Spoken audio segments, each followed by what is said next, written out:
everybody has their own definition of success, but for you, when you think about creating enduring success, what does that mean to you? Yeah.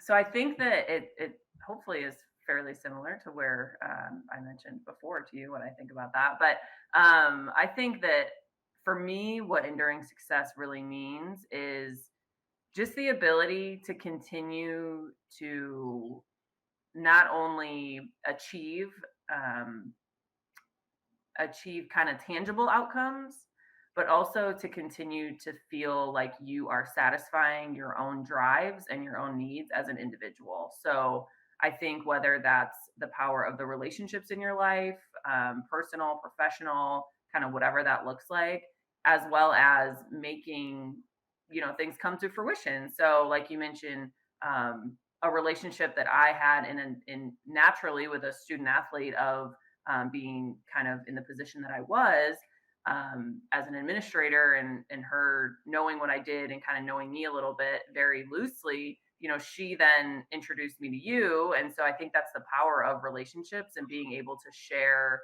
And that's a point of success to me. So just the ability for somebody to kind of be able to read my values and who I am, because that's the way that I would show up in a space for her, allowed us to be introduced. So like that's a point of success in my opinion. And I think that enduring success is super indicative of that on a continual basis, and it's not always in the professional space. Sometimes it's in the personal space. You meet someone, you come across someone and you're just like, wow, like this is a really transformational conversation I just had.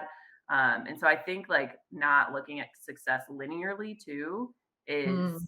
not linear, but continuous, I think is really kind of a point of enduring success also, because you're going to have to, every time you have a new goal that you want to achieve leading to that, definition of success, you're going to have to start somewhere. And so I think that kind of those would be like my main, I guess, points of, I think that's awesome. success.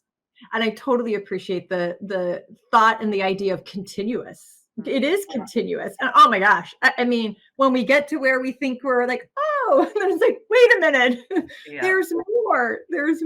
Or I want there to be more. Thank you for joining me for our Choose and Become interview series. You could find this episode and others at trishkendall.com.